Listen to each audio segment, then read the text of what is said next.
This channel does not promote any violent, harmful, or illegal activities. All content provided by this channel is meant for an educational purpose only.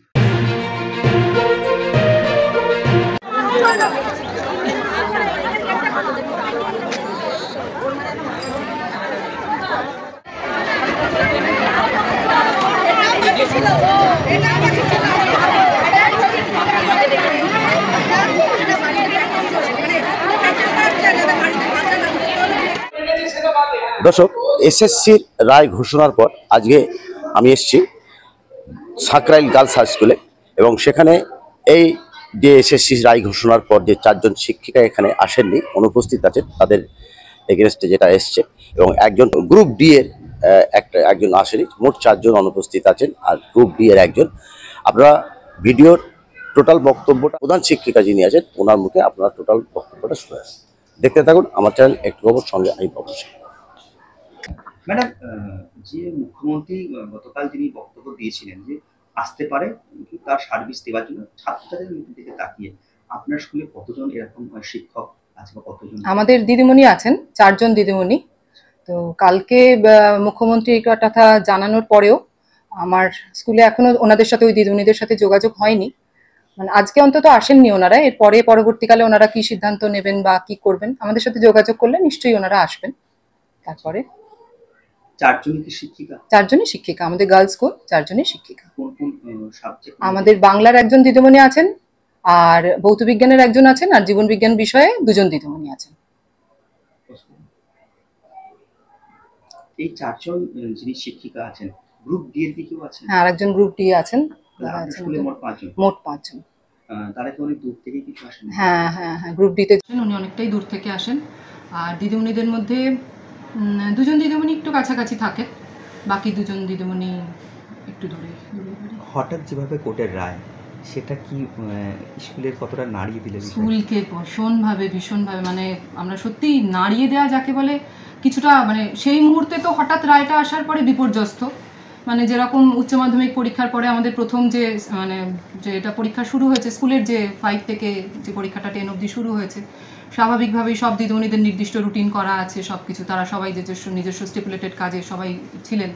হঠাৎ করে এরকম আসার পরে তো ওনারা সেগুলো করতে পারলেন না। আবার আমাদের এমনিতেই স্টাফ খুব কম, দিদিমণির সংখ্যা কম, আরও 4জন দিদিমণি এভাবে সরে যাওয়ায় যে দিদিমণিরা আছেন সবার উপরেই খুব প্রেশার পড়ে গেল। পরীক্ষাটা তো চালাতেই হবে, পরীক্ষাটা কন্টিনিউ করতেই হবে, সেই মতোভাবে আমাদের একটু প্রেশার নিয়েই পরীক্ষাটা আপাতত শেষ করা হচ্ছে। এরপরে দেখা যাক কি হয়। তারা যদি আসেন স্কুলে, কেন মুখ্যমন্ত্রী বলছেন যে তারা সার্ভিস দিতে পারে 2 মাস কমসে কম দেখুক, এই বিষয়টি মুখ্যমন্ত্রী বলছেন। সেক্ষেত্রে তারা যদি আসে কোনো বাধা বা? না না, কখনো নয়। কোর্টের রায় যেখানে, সেটা তার নিজের জায়গায়। ওনারা আমাদের কলিগ ছিলেন একসাথে এতদিন, ওনারা আমাদের থেকে বয়সে ছোট, একদম ছোট বোনের মতো, আসবেন, পড়াবেন, স্কুলের দিক থেকে কোনো অসুবিধা নেই। আর আমরা তো সবসময়, আমরা দিদিমণিরা শুধু মেয়েদের স্বার্থ ভাববো, আমরা তো এই ধরনের কোনো কিছুর মধ্যে নেই, আমরা মেয়েদের স্বার্থ ভাববো। মেয়েরা দিদিমণিদের পাবে, ভালোভাবে ক্লাস করবে, স্কুলের কোনো অসুবিধা নেই।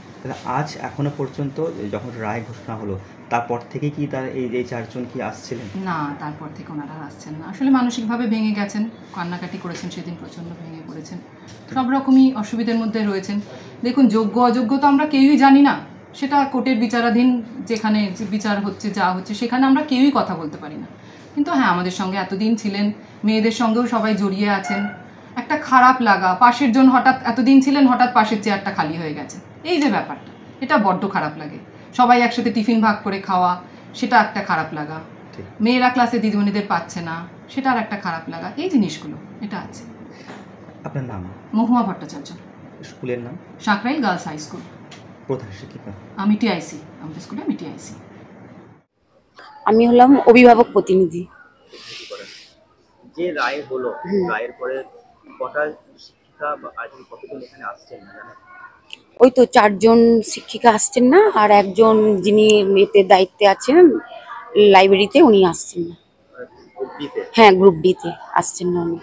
এই যে আসছেন না 4জন শিক্ষক, এই শিক্ষিকার মধ্যে তারা কি কি সাবজেক্ট দেখতেন? একজন দেখছেন ভৌত বিজ্ঞান দেখতেন, আর 2জন দেখতেন জীবন বিজ্ঞান, আর একজন বাংলার। মূলত সায়েন্স দিকটা? হ্যাঁ, সায়েন্স দিকটা, হ্যাঁ 3জন ছিলেন যেহেতু সায়েন্সে। হ্যাঁ, কি অসুবিধার মধ্যে পড়তে হচ্ছে? অসুবিধা তো হচ্ছেই, কেননা মেয়েরা তো চিন্তা করছে যে আগামী দিনগুলোতে, এখন নয় এক্সাম চলছে, এক্সাম পর দিনগুলোতে যে স্কুলে আসবে কিভাবে তারা ক্লাস করবে, বা অন্যান্য টিচারদের উপরে প্রেসার পড়ে যাবে এক্সামটা শেষ হয়ে গেলেই এত সংখ্যক স্টুডেন্ট। এবার সেটাই চিন্তা হচ্ছে যে সবাই যে কিভাবে আমরা ক্লাস করব বা কিভাবে, অসুবিধার নিশ্চয়ই সম্মুখীন হতেই হবে আমাদের। মেয়েরা এটাই চিন্তা করছে। এই যে তারা কেমন পড়াশোনা করাবে? খুবই ভালো, খুবই ভালো, সকল টিচাররাই খুবই অ্যাক্টিভ। কোন ক্লাসে? আমার মেয়ে 10ম শ্রেণীতে পড়ে। হ্যাঁ এই যে তারা আসছেন না, অনেকটা সমস্যা যেমন হ্যাঁ, অনেকটা তারা সমস্যা। যদি আসে কোনো কিছু এলে পড়াশোনাতে সুবিধা হ্যাঁ হ্যাঁ, অনেকটাই সুবিধা হবে। তারা অবশ্যই তাদের জন্য চিন্তা করছে যে ম্যাডামরা আবার ফিরে আসুক, আমরা যাতে ভালোভাবে ক্লাসগুলো করতে পারি, যাতে না কোনো অসুবিধা হয়। কেননা যেহেতু আমরা সামনে বছরে মাধ্যমিক দেবে তারা, ওই জন্যই অবশ্যই ওনাদের আসাটা উচিত, বা আমরাও চাই ওনারা ফিরে আসুক। মানে ক্লাস এখন করুক তারা। হ্যাঁ হ্যাঁ, ক্লাস করুক। হ্যাঁ, এখন পরীক্ষা চলছে, এই তো 10 তারিখ থেকে আবার ক্লাস শুরু হয়ে যাবে, 9 তারিখ পর্যন্ত পরীক্ষা আছে। মেয়ের মুখ থেকে কি শুনেছেন?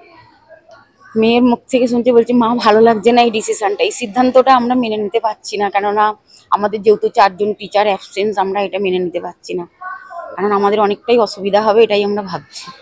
আপনার নাম? শর্মিষ্ঠা দাস।